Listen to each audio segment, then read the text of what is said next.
हाँ, तो हमने कहा था कि गोलीय दर्पणों द्वारा प्रतिबिंबों का बनने का हमने जो चार्ट बनाने के लिए कहा है, ये चार्ट हमने बना दिया है।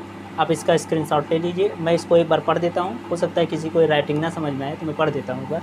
वस्तु की स्थिति, यहाँ पे पूरी लाइन जो रहेगी वस्तु की स्थिति की रहेगी। स्थिति किसकी रहेगी? ये प्रतिबिंब की स्थिति कहाँ पे, ये पूरी ये रहेगी। और ये प्रतिबिंब का आकार यानी साइज, ये लाइन रहेगी।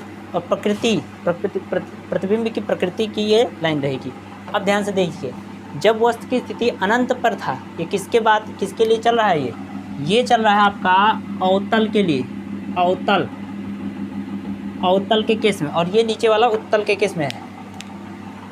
अनंत पर जब वस्तु की स्थिति अनंत पे था तो प्रतिबिंब कहाँ पे बन रहा था? फोकस पर, उसकी अत्यंत छोटा, बड़ी नहीं, बहुत छोटा, ठीक है। और उसके बाद उल्टा तथा वास्तविक, जब वस्तु की स्थिति कहाँ पे आ गई? सी तथा इनफाइनाइट के बीच में, यानी अनंत के बीच में। अनंत का चिन्ह है, ठीक है, अनंत का चिन्ह मैंने बनाया है, आप अनंत लिख सकते हो। सी मतलब वक्रता केंद्र तथा अनंत के बीच में जब वस्तु की स्थिति आ जाएगी तो प्रतिबिंब कहाँ पे बनेगा? फोकस तथा वक्रता केंद्र के बीच, और वस्तु से छोटा रहेगा, वस्तु से छोटा, और क्या हो जाएगा? उल्टा तथा वास्तविक, प्रकृति हो जाएगी उसका उल्टा तथा वास्तविक।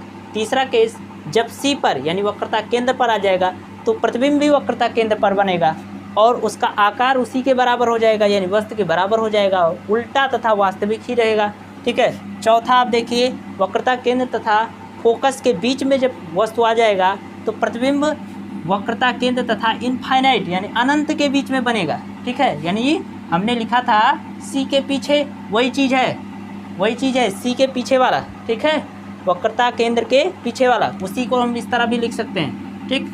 वस्तु से बड़ा है, वस्तु से बड़ा प्रतिबिंब बना है और उल्टा तथा वास्तविक हो रहा है। पांचवा केस देखो, फोकस पर जब वस्तु की स्थिति कहाँ पे आ जाए? फोकस पर, प्रतिबिंब कहाँ पे बन रहा था? अनंत पर बनता था और वस्तु से बहुत बड़ा होता था, लेकिन उल्टा तथा वास्तविक ही था। लास्ट केस इसका अवतल का, जब ध्रुव तथा फोकस के बीच में प्रतिबिंब आ गया था तो दर्पण के पीछे बन रहा था, ठीक है। प्रतिबिंब कहाँ बनता था? दर्पण के पीछे, और वस्तु से बड़ा, ठीक है, सीधा तथा आभासी। अब चलिए उत्तल दर्पण द्वारा प्रतिबिंब का बनना देखते हैं। अनंत पे जब वस्तु था तो फोकस पर ही बन रहा था, ठीक है, फोकस पर बनता हुआ ऐसा लग रहा था फोकस पर बन रहा है, ठीक है, क्योंकि यहाँ पर रियल में नहीं, आभासी बन रहा है। वस्तु से बहुत छोटा और सीधा तथा आभासी, ठीक है। इसमें दूसरा केस था, जब अनंत तथा ध्रुव के बीच में कहीं पर भी आ जाए तो कहाँ पर बनेगा? फोकस और ध्रुव के बीच पर ही बनेगा और वस्तु से छोटा ही बनेगा, ठीक है, और सीधा तथा आभासी रहेगा। तो चलिए, ये आज का टॉपिक इतना कंप्लीट हुआ।